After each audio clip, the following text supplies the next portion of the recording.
Hey, so this is the first-person footage of the first of so far 2 games, maybe, yeah, 2 games. I'm playing the third one in a couple hours of this EU4 13-player multiplayer playthrough, and I am playing as France. As my first multiplayer game of EU4 ever. So my primary goal, one, France can get dismantled extremely easily if all 3 of your neighbors, or even just 2 of your neighbors, attack you, right? So my primary goal is not to die.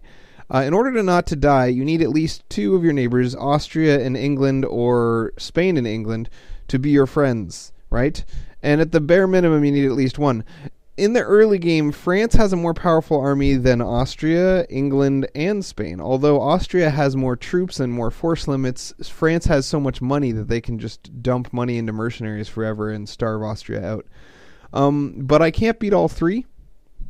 And I can't beat any of the other guys with their AI allies. And it's really easy for any of them to just pull Burgundy in with them, who's an AI, and completely crush me. So I basically just want to be at peace for the entire early game. So I disband all my fleet. I make some messages offline to people being like, hey, I'm just going to play this all nice. Let's all be friends. So Castile allies me early. England makes a pact with me to work together against Burgundy and not against each other. And Austria agrees to be my ally and allies me as well. So all of the neighbors that were threatening me are allied with me. And then suddenly a message pops up on my screen saying, hey, Aragon is going to inherit Portugal unless you stop them. If you want to stop them, click this button. So I click this button, and that puts me at war with Aragon, Castile, and Portugal, which is weird because Castile was my ally. So now I'm at war with the entire Iberian Peninsula, and I wasn't expecting it. Now, I've never played as France before, so I'm thinking, like, I kind of overestimated how powerful France is, right? So also, you got to remember, most of the mistakes I make are because this game can't be paused and because I can't take the time to like click on individual provinces and see things or check the amount of troops and then pause it and then build more troops and retreat while I wait for the new troops to get there or something. You kind of have to commit to everything you do because there's no pausing. So I move this army down here. It seems at first like I have a much bigger army than them because I see 40,000 of my own troops and only about a combined like 15,000 of their troops. So I'm like, oh, this is going to be easy. And then right there, if I had been able to pause, that would have been a 40k battle against 35k, and I probably would have won it. Although I did move too quickly and I had a low morale and not the best general in charge, I might have lost it anyway, but I would have at least been close. But instead, I split my army in half, and one half got killed before the second half showed up. So it was 20 versus 35 and then 20 versus 35 instead of 40 versus 35.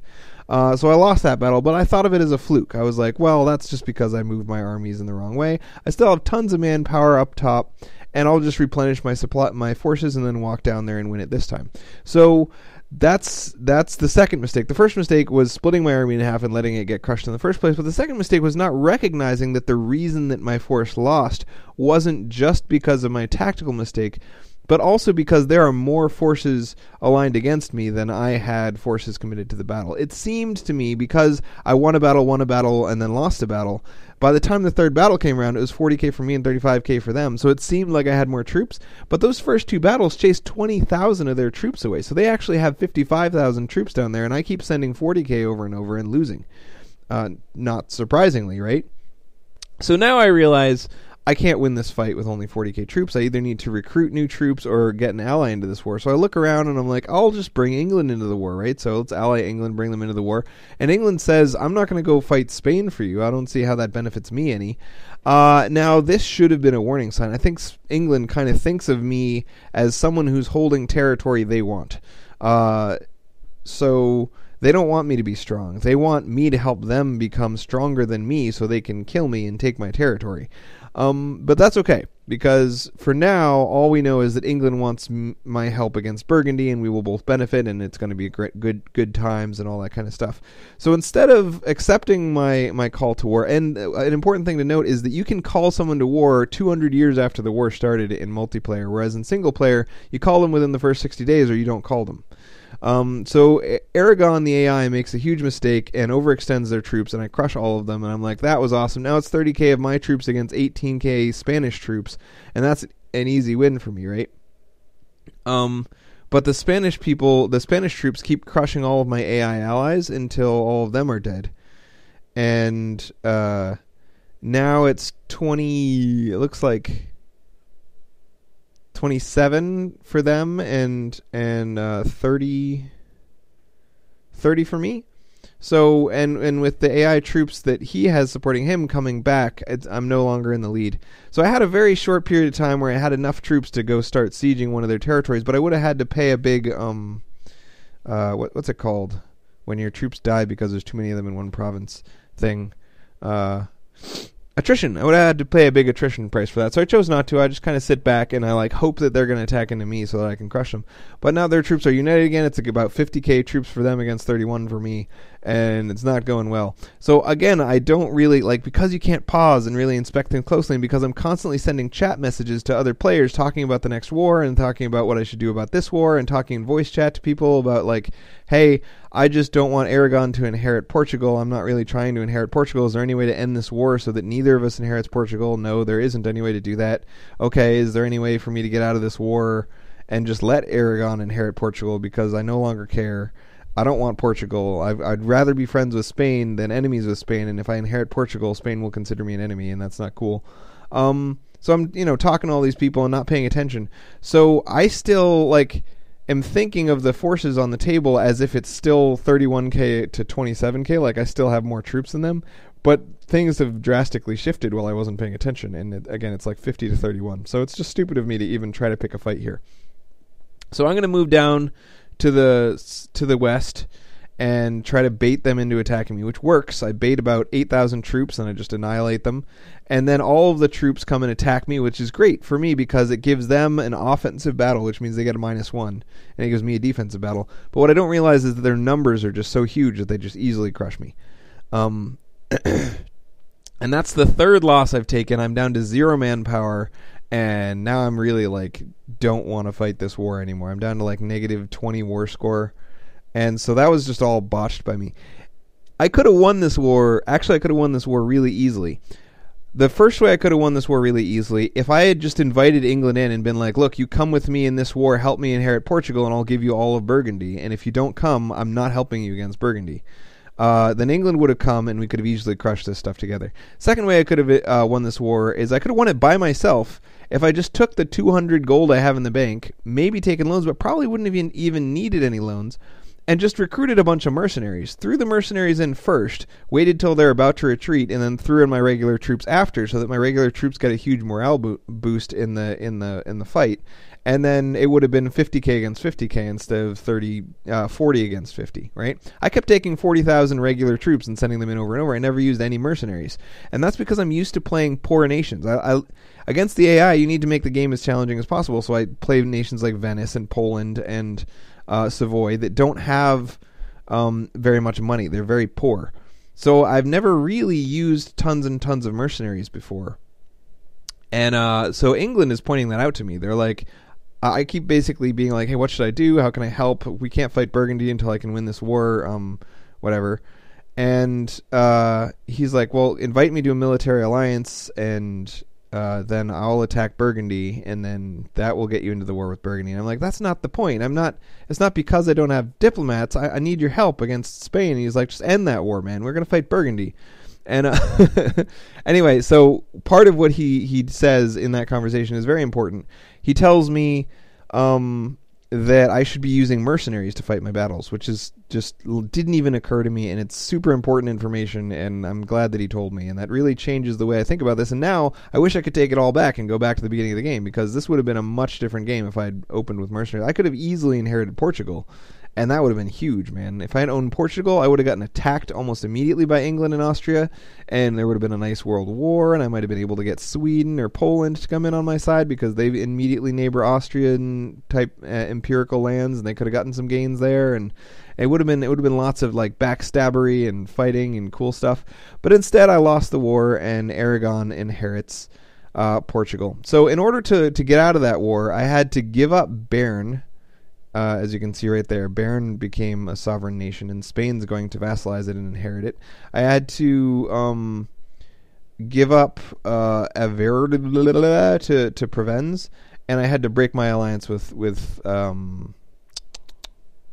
Venice, and that will come into play a lot later on because me and Venice have become quite good friends because Venice is basically doomed without my friendship, and I like that. I like that dichotomy. I like having someone who relies on me entirely for their survival. That's cool. Even though it doesn't actually benefit me in game, it benefits my ego.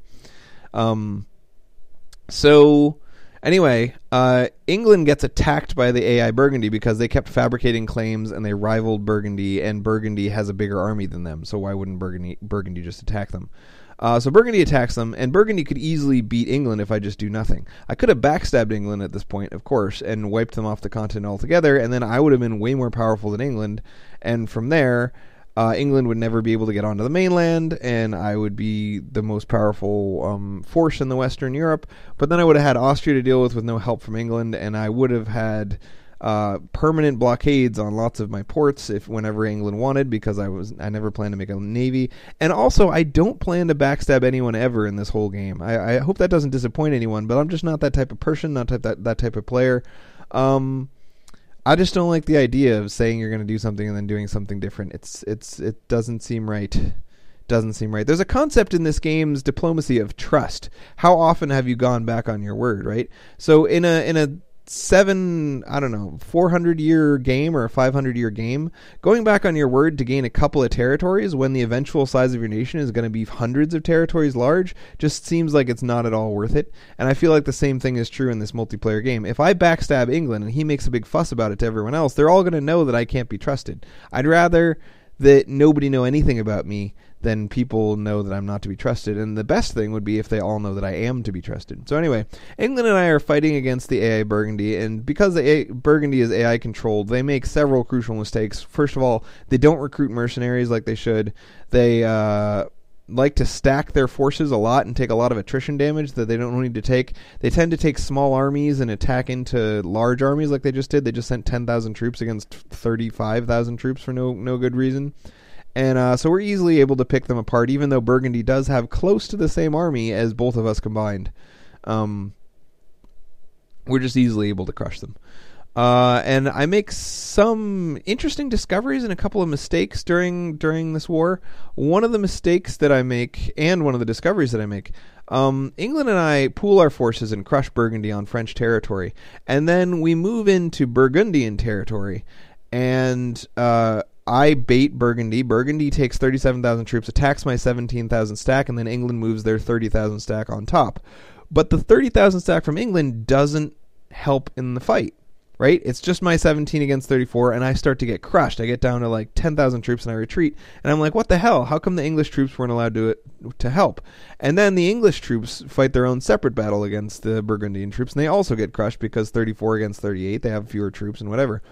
So it turns out, when you fight over enemy territory, the winner of the battle gains the siege on the territory, and whoever has the siege on the territory gets to ask for it in a peace negotiation. So it is important who wins that siege. So the game lets you duke it out. It lets whoever got their fight first fight by themselves without the help of the other guy, because why would another nation help you to secure a siege on something they're trying to secure a siege on? It wouldn't make any sense. So when you both declare war on the same target, but you're not allied together, you need to fight in friendly territory. If you ever fight in enemy territory, it's going to make you fight one at a time. So I didn't know that, and England obviously didn't know that. And so that fight goes very poorly, and we lose a bunch of troops, and England flips out and is like, what the hell are you doing retreating? You should have stayed and fought. And I'm like, well, I can't explain to you in the 2 seconds of an unpaused game that I have to type why I did that, but you're just going to have to trust me. I'm not an idiot. So anyway, he doesn't believe me. He thinks I'm an idiot, and he's like, well, if I didn't need you to expand my empire, I would be even more insulting to you, so take that. But anyway, at the end of this, England basically gets a peace with Burgundy, and then I get a peace with Burgundy, and that's the end of this war. And so basically, the way that works, the first person to get a peace is only going to get like a 50% war score, because they can only siege the stuff that you didn't siege, right? So England sieges up in the north, I siege up in the south, and then England takes peace. So they kind of come out on the worst end of that deal, because they can only take 50% war score. Whereas I would come out better in that deal, because I can take 100% war score. After they leave, I can then siege up all of these territories and get 100% war score. So England thinks that I owe him, basically. We both fought Burgundy. We both lost troops. We both beat Burgundy together. We should both get 100% war score worth of provinces out of it. I shouldn't get 100 and him 60. That just doesn't seem fair. But what he doesn't know or doesn't realize is that actually he's going to get 9 provinces and I'm going to get 3. And all of the provinces he gets are going to be coastal, that give him docks, that give him ships, that are what he wants. They're also part of the Antwerp trade node that he's really interested in dominating. And they also all belong to Flanders, which is a vassal of, or is a vassal that England can release, which allows him to core the territory without using any administrative power. So England is going to make out of this war way better than I am. And that's partially my own fault because I fought that big war down south with the Iberian Peninsula and lost it when I didn't need to. So I didn't come into this war with very many troops, so I lost more than he did because all of my regiments weren't fully reinforced. I could have consolidated regiments. I could have fought with only mercenaries. I could have committed less to the battles, but due to my own sort of just kind of thinking that France is overpowered, I threw away a lot more troops than he did in this fight. And so he came out a lot better in the fight than I did. And that's worth noting because that same pattern is going to repeat itself in the next several wars. So he sends me a message saying, I'm going to declare peace, so you should spread your troops around the Burgundian territory that I own and start getting sieges on it. So he declares that peace, grabs 5 provinces and releases 3 more, I think. Maybe 2 more. So he might have gotten 7, he might have gotten 9, I can't really tell. Provinces from Burgundy. And now the idea is for me to get 100% war score and then do the same thing. And he also, you can see, he formed Flanders as soon he annexed the provinces and then he released them as a vassal named Flanders. And that is something that is genius. It allows him to core them without spending any administrative power. It's really good for him, and it's a really smart thing to do, but it's the type of thing that you can only do in a game where you can pause and look around and see which vassals can be released and which territories they'll take when they're released and stuff like that. So the only reason he was able to do it was because he planned ahead. Before the game started, he had played England before and knew that Flanders was something he could release in this area that would encompass these provinces or whatever. So I didn't do that because I had never played France before, and the game is not pausable, so I didn't take the time to look around and see what vassals I could release. So I'm going to end up spending a ton of administrative power coring all of the provinces that I take. So now it's time for me to get a 70% peace instead of a 100% peace. Because you can see it says peace offer value 92, and they're willing to accept a 92 peace offer value, even though I only have 75 war score. So the highest peace offer value they'll ever accept is 100. So I'm like, what's the difference between 92 and 100? I'm just going to take a 90 peace. Look at that. I got a 90% peace. So I'm not sure why England got 5 provinces out of their like 50% peace, and I only got a few provinces. Let's see. I think 3 provinces out of my 90% peace, but that's the way the cookie crumbles. Oh, actually, I do know why. Because England declared peace first, each province was a lower percentage of the total land owned by Burgundy, right? So England has to take a smaller percentage war score, but they get to take a bigger percentage, or they get to take a bigger base tax per percentage. So they actually ended up with more territory. So I didn't... England obviously thought all of this stuff through before the game. They planned ahead, and they did this perfectly, and they came out really far ahead of me in this whole thing. So the total base tax of the provinces that England got was 50, and the total base tax of the provinces that I got was 17. So they came out drastically ahead of me in lots of different ways. So next time I got to remember, the guy who declares peace first doesn't actually suffer a big disadvantage because... you get to get a province for 3% war score, whereas the next guy has to get a province for 15 or 20% war score. I didn't realize that until just now. I totally just thought of it. So that sucks. Anyway, I'm allied with Castile, England, and Venice, but England, it wasn't clear to me. England was like, hey, let's declare peace because it's not profitable for us to fight over these territories. I'll give up the southern territories. You help me to gain territories in the north from Burgundy. and then you can gain the southern territories that Burgundy owns, and we both benefit. It's good for both of us. Everything's great. I assumed that, like, unspoken in that arrangement was that we would then be allies, but he did not assume that. In fact, he is assuming that we're then going to fight over whether or not he gets to have my territory. And this makes sense from his perspective because he lives on this island that I can't get to. I don't have any boats. So if we fight over my territory and I win, he loses nothing. And if we fight over my territory and I lose, he gains a bunch. So there's no reason for him not to fight me. So he starts asking Austria to help him to beat me, and Austria says no. I'm only interested in the empire. I don't want to push west. And I believe, no, I think it's Austria who later asks Sweden to help fight me, and Sweden also says no. Like, France is nowhere near me. Why would I help you fight France? But anyway, so that's currently what's going on in England's mind. We do not eventually fight. I mean, it's only been the first 100 years of the game, but in the first 100 years of the game, England and I do not fight. But at this point in the game, England thinks we're going to fight. So any advantage they can eke out over me is good for them, and that's why I'm like sending them alliance requests and they're rejecting them. And he doesn't want me to know that he's planning to attack me. So he said when he rejects my alliance, he says, "I already have enough diplomatic relations. If I took one more, it would reduce my diplomatic power, so I don't want an alliance with you."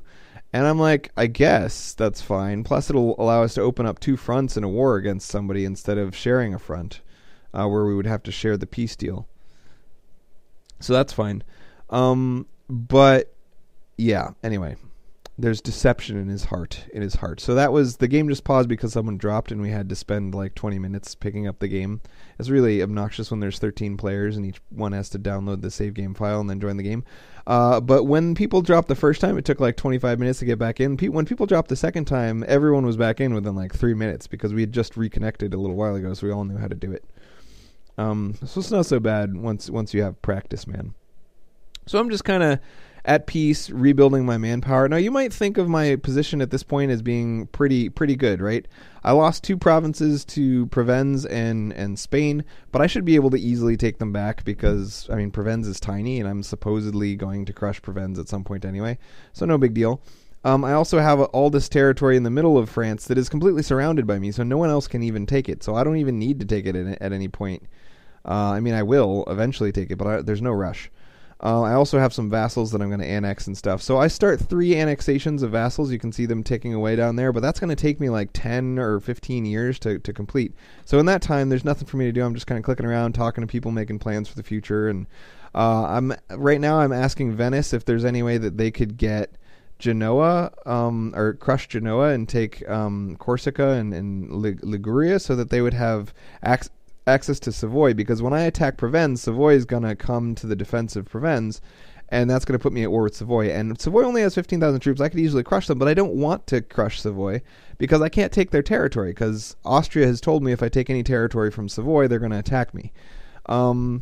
Which is a little bit of a bold stance for Austria to take, considering I am France and I'm allied with Spain. But anyway, I want this game to go peacefully. It's my first multiplayer game. I'm really worried about upsetting the wrong person and having them backdoor politics me out of the game by convincing a bunch of people that I'm trying to take over the world and having them all attack me at the same time. So if you say not to attack something, fine, I won't attack that thing. So I'm like, hey, if I'm gonna be in a war with Savoy, I need an excuse. I need someone else to be attacking Savoy. So how about if Venice attacks Corsica, takes that island, and then uses the dock on that island to attack Savoy? So the whole time that I'm talking about this, I don't realize it, but up at the top left, you can see my money is going up to 500. That's fine with me. I'm using it to build some buildings. I make some manufactories or whatever.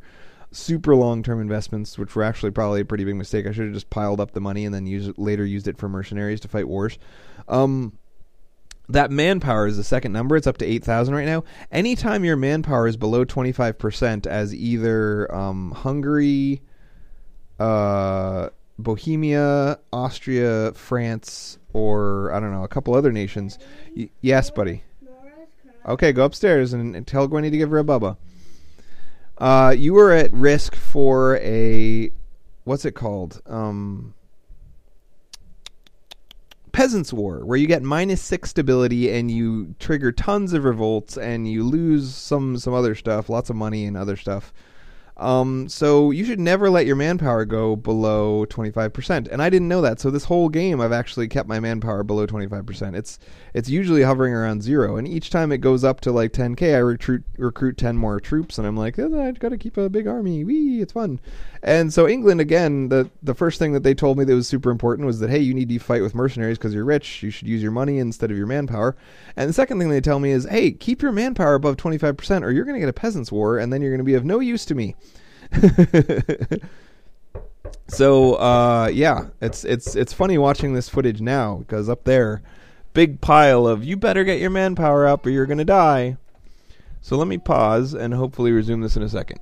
So plans for the invasion of Burgundy version 2.0 have begun between England and I say, okay, April of next year or April of whatever the heck year that will be, 1466.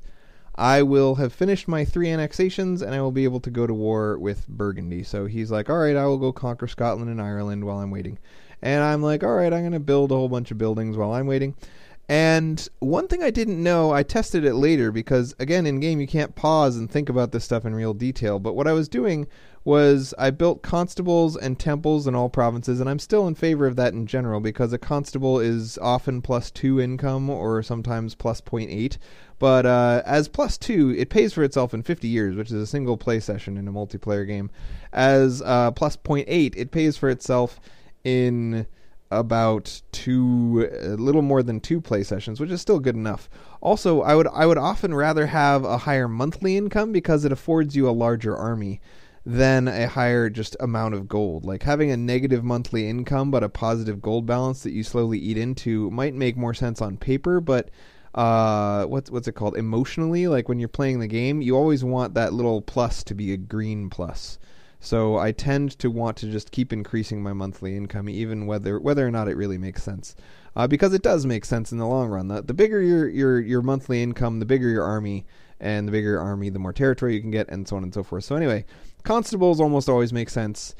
Temples almost always make sense because they're +1 for a cost of 50, which means they're going to pay for themselves in 2 game sessions. So not quite as good as the best constable, but better than the worst constable, right? But then the next thing I did was build armories in lots of places, and armories are a big no-no, really. I shouldn't have built armories all over, and people have told me this before, but basically the idea of an armory, it's +25 manpower and nothing else for a cost of 50. So that's terrible, right? 25 manpower for $50. That's actually plus, I think, 250 manpower over 10 years. So plus 25 per year. It's really tiny. But the reason that I do it is because in the tech tree underneath Armory, the next thing that you get after Armory is a plus percentage manpower thing, and I like to put the plus percentage manpower thing everywhere. But what I should have done instead of the Armory was build. I just got pulled into a war by Venice. This is the first of 4 times. Venice actually pulls me into war 4 times because, and I've talked to him afterwards. At this point, Venice hasn't talked to anyone. Venice doesn't have a microphone. He didn't join voice chat because it crashes his Steam. And so he's just kind of throwing alliances and money around and like acting like an AI player. And we're all like, whoa, this Venice guy wants to ally me. What's going on? And so I accepted Venice's alliance just kind of out of habit. Someone offered me an alliance and I had free diplomatic power, so I accepted it. And then a call to arms comes up. Now, if I reject the call to arms, that's minus 50 prestige, and I only have 27 prestige, so that's kind of a big deal.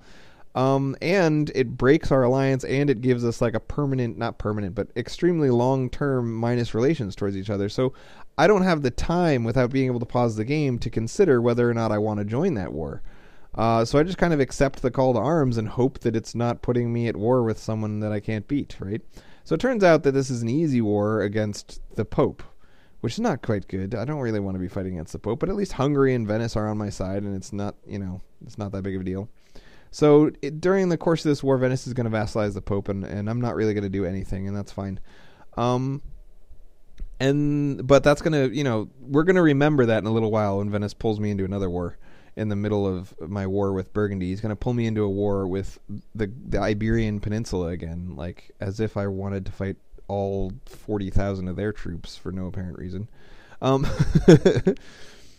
So yeah, back to armories. What I should have built instead of armories is workshops. Workshops give plus 20 production. uh, local goods production. And I didn't know what that meant. I'm like, local goods production, that has something to do with trade, right? That increases the trade value of my province. And yeah, that's essential, or not essential. That is completely true. It increases the trade value of your province. But what does trade value of your province actually mean? Trade value of your province is something like, if you imagine playing World of Warcraft or Dungeon Crawl or a game where characters have statistics, you might have an intelligence statistic. And all of your spells might say, hey, I do damage based on the level of the spell, the level of the character, and your current intelligence stat, right? And then it's that intelligence stat kind of thing. It's the trade value of your provinces affects the manpower of the province, the income of the province, the trade income contribution of the province to the current trade node, and I think so. That's it. So 3 different things, but it doesn't by itself give you anything. It doesn't give you money. It doesn't give you manpower. Like, it affects the manpower and it affects the money. It's like a percentage boost. So if you have a province with 10 trade value, then that 10 trade value is going to make the 25 base manpower of that province give you 33 manpower instead of 25. Whereas the next province with 100 base trade value is going to have the same 33 manpower, but instead of, or the same 25 base manpower, but instead of getting 33, you're going to get like 160 or something. So it has this huge effect on the income, the production income, the tax income, well, maybe not the tax income, but mostly the manpower. So boosts directly to trade value are huge boosts to manpower. So building a workshop in any province is plus 50 manpower, whereas building an armory is only plus 25. So I should have built those workshops, because not only is it plus 50 manpower, but it's also plus 40 gold per year, plus 0.4 gold per year. So not even a full gold per year, which is very, very small. But think about it. If I'm willing to build a temple that is plus 1 gold per year for 50, and this gives me plus half a gold per year and plus 50 manpower, that is pretty darn good, man. So anyway, should have built those, didn't. In the future, I will build those before I build the other stuff. Next comes the manufactories. I built a bunch of manufactories, and then later I looked up the math on them. And manufactories are the same sort of thing. They're the same exact buff. They're plus 100% instead of 20% for a cost of 50 instead of a cost of 75. So they're 5 times as much for about 10 times the price, maybe 8 times the price. So they are the worst investment you can make, which is weird. Usually in games, the more expensive something is, the better effectiveness per dollar that thing is. But in this game, it's the opposite. Manufactories are worse than workshops per dollar. So you might as well build the cheap things first and only build the expensive things once you have nothing else at all to spend your money on. So I would definitely recommend not building any manufactories at all, ever. Because you can usually throw your money into mercenaries to gain new territory just as easily as you could build manufactories. So, anyway, this war is going on and on and on. I sieged up whatever that is. It's only a 3 base tax province. I don't really care about it, don't really want it. But I'm like, hey, Venice, since you pulled me into this war for no apparent reason, if you can give me this province as part of the peace deal, go ahead. And if you can't, you don't have to. I don't really care. I was just mentioning it because might as well mention it. You know, why would I not tell you what I want? And Venice takes that to mean that I really want that province, and that if they take it, I'll take it back from them or something. But that's not at all what I mean. It's 3 base tax. I don't care about it at all. So anyway, I don't actually end up with that province, and my diplomat has finally freed up. My annexation of those 3 vassals has completed, and now it is time to go to war with Burgundy. I move my troops over to the border, and I ally myself with England. England attacks Burgundy. I am now like a subcontractor. I don't know what the word would be like. I'm a junior partner in the war with Burgundy. Burgundy has no troops because we already crushed all their troops last time. I'm actually super surprised that Austria didn't crush Burgundy while we were waiting. And Austria is going to realize after we crush Burgundy for a second time that they should probably crush Burgundy. But they should have done it before. So maybe should Saxony of like they have a lot of base tax, they have a lot of provinces, but all their provinces are separate from each other, so they couldn't form one large cohesive army. So kind of weird. Anyway, oh man, let me pause. Okay, and we're back. So This war goes really quickly. It's easy peasy. And so the peace goals here. So if you fail to answer a call to arms, you not only break the alliance immediately, but you get a huge negative bonus to your relations with that country. So when someone calls you, you better come, which means that as the caller, you better think twice before calling someone without telling them ahead of time, because if they don't come, now you lost an ally for a damn long time, even if they didn't want to lose you as an ally. So Venice keeps making this mistake. But the second way that you can lose diplomatic relations in a war together is if you declare a separate peace. If you don't declare a separate peace, you gain plus 30 relations that decays by -2 per year. So for 15 years, you guys love each other. That doesn't help much. 15 years isn't that long of a time. It helps with an AI, especially if you're trying to vassalize them or something, but it doesn't really help with a player. With a player, your only goal is to stay above one relation with each other. So separate peace gives you a -30 penalty. So as long as you guys are both above 30, you can go for a separate peace and all will be well. So in this war, I'm thinking that we just formed an alliance that we're going to keep for a long time. So I'm like, I guess we don't want a separate peace because I wouldn't want the relations hit. And I'll start improving relations with England and like let's get into this long-term alliance. And he doesn't think of it at all. He thinks this is a short-term alliance just to crush Burgundy, and then we're going to go be enemies with each other. And I'm like, what? That's not at all what I was thinking. So in this war, we happen to be at war with Provence, which is a country that I want to dominate as well, and Burgundy. So I need to decide whether to take some territory off of Provence or whether to take only Burgundian territory and then come back to the Provenzian territory later.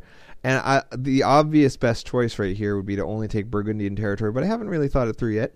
I will eventually think it through and come to that conclusion, and that is the right conclusion. But anyway, so you just saw there, Venice calls me to war and then sends me a message saying I'm fine, right? So they called me to war against an AI nation with tons of troops right on my border, and then they're like, you don't need to come, it's fine. But if I don't answer the call, I lose 50 prestige and it breaks our alliance. So I do need to come. I don't think he understood that.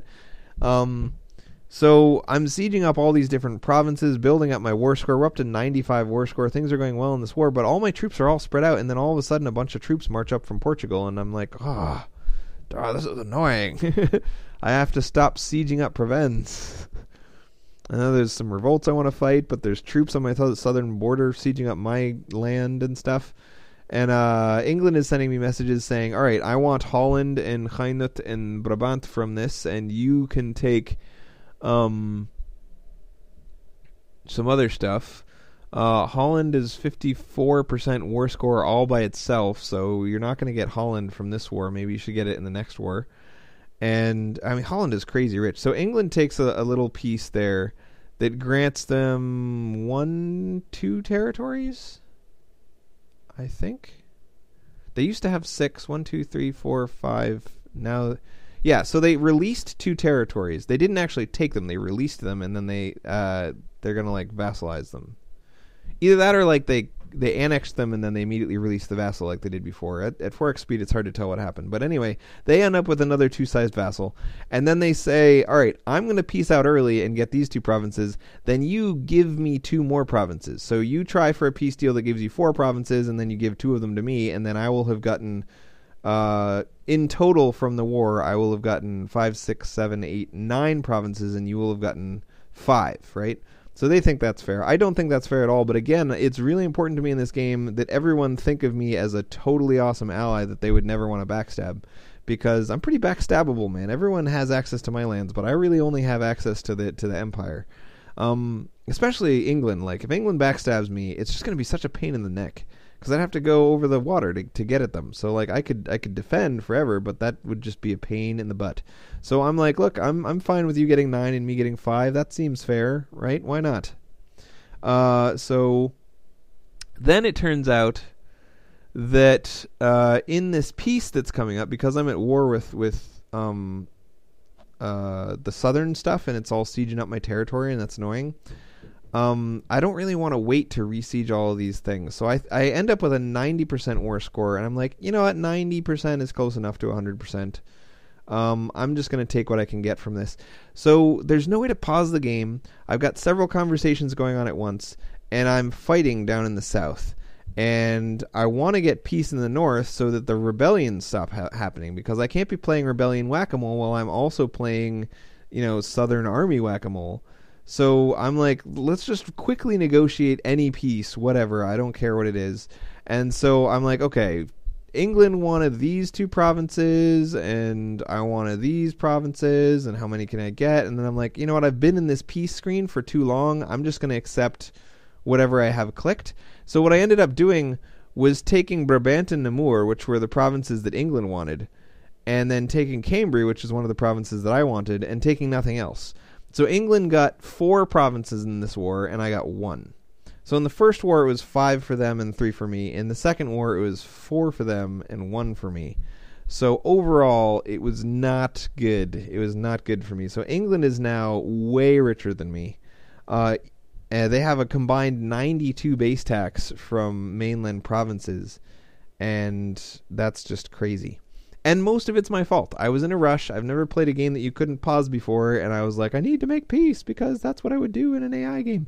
But there was no real rush to make peace. I could have just sat back and been like, I'll recruit some more troops. I'll set one group army to auto-fight rebels.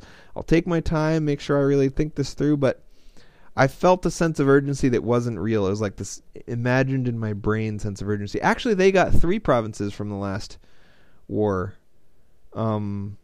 themselves. So they actually got 2 from me and 3 from themselves. So that's like 5. So they got 10 provinces, 5 from each war. And I got 4. 10-4. Not good. Not good. So anyway, as like, I'm looking at the war score in this Venetian conquest of whatever it's called, right? Of Aragon. And I notice that basically Aragon is winning. And so I'm not sure at this point. I would send Rooney a message like, hey, I noticed that my war score, they're sieging up some of my territories, and that's bringing your war score down. If you think you can win without me, should I take a separate piece? Would that be beneficial to you? And he's like, no, definitely don't take a separate piece. I'm winning over here and you're winning over there. We're going to crush this war. Just wait it out. And I'm like, all right, but we're wasting a bunch of my manpower and a bunch of time and a bunch of concentration, and I'm feeling like the stress of this game. I just made a mistake because of this war, so this war is a little bit of a pet peeve all by itself in my brain. Like, it cost me territories. I should have, like, England got 3 territories from their own peace deal. I should have just taken 3 territories in my peace deal and been like, hey, you got 3, I got 3, we broke even, it's fine. But instead, I screwed up, and now I'm like, I need to end this war. So I just siege up all of Aragon, and that's going to be the end of the first game of this huge multiplayer EU4 playthrough. So after the game finished up, Austria made their little AAR, after action report, a little write-up of what happened from their point of view. And I fought a lot of wars, and the game was pretty exciting from my point of view, but none of those wars had anything to do with Austria. So I wanted to just kind of read the Austrian point of view while we wrap up this Iberian war, because nothing's really going to happen on screen. So just listen to the beauteous words of this non-English native speaking Austrian player. The year is 1444, and the Holy Roman Empire is in a dangerous position. The emperor is barely stronger than the neighboring powers that inhabit Europe, and the emperor knows that he needs to find some loyal allies and show that he is strong. First, he allies himself with the Bohemian king to ensure his northern border. A surprising offer comes from Poland. They also wish to ally with the emperor. The emperor first suspects a ruse, but then accepts the offer. He turns his attention inward. He makes sure that he has enough support among the electors to stay in office, while making sure that peace is kept in the empire. Both Saxony and Milan are offenders in early wars of conquest, but they both see the wisdom and accept peace without further complications. Nations like the Hansa League, Netherland Miners, and Bavaria are not so easy to be talked down. They wage their wars with the emperor, but are all doomed to fail against his righteous cause. While all this is happening, a succession war breaks out between Portugal and France, which ends up with France fighting the Iberian Peninsula, a war that is waged for many years, ending with France's defeat. I bet that England wasn't so happy with the early end to the 100 Years' War anymore. Ha ha ha. By which he means that England, if I'd been fighting the Iberian Peninsula and England at the same time, England probably could have crushed me. Austria keeps its neutrality in the conflict. Muscovy is having trouble in the east with the hordes of their Novgorodian rivals. Once an intervention from the Polish-Lithuanian Union saves the Muscovites, a Poland that has been wise enough to join the empire and adds its lands to the empire's demesne. He means that Poland actually added itself to the empire, which really surprised me. England continues to consolidate their island holdings. It is a question if anybody will ever be able to rival their fleet. England might see 400 years of total domination of the seas. The emperor turns his attention north when Denmark annexes Holstein. Saxony and Austria defeat the Danes in a common unity, and a special agreement with Sweden ensures that they do not send their men to be slaughtered. Saxony is rewarded with stewardship of the north, and Sweden begins a war for independence. Quickly following this war, the emperor attacks Hungary in cooperation with Poland. Hungary has violated all rights of the Habsburg family, and it has to be rectified. The war is easily won. Cause of Venetian compliance and Polish power. It's easily won, I guess, because he means by cause. That's put an apostrophe, damn you. This war solidifies the Polish-Austrian relations, and they shall stand strong against future enemies. France allies with all of his neighbors and creates a very stable Western Europe. Only Burgundy stands in his way, a country he quickly decimates and partitions with England, who has created several client states in the Netherlands. Austria sees the possibility of a situation and inserts the Habsburgs on the Burgundian throne, to ensure that the Burgundian lands can finally find peace. Meanwhile, Castile has allied himself with heathen Algiers. The emperor frowns upon such alliances, but it is not intent on stopping the Castilians if they are willing to use such ungodly methods. The Ottoman Empire has yet to show much. As Austria sees it, they have conquered the city of Constantinople and then done nothing. Austria assures the rest of Europe that the emperor only seeks to ensure Landfried, and that he is very willing to hear all states in their requests. He will try to make a compromise on any deal and help with the needs of smaller states, as long as this does not come at the expense of the emperor or the lasting peace of Europe. Anyway, hope you enjoyed this. Let me know if you want me to do future write-ups, because it takes a damn long time. These are 4-hour-long games, and it's fun to play them, and it's fun to talk about them, but only if someone's listening. See ya.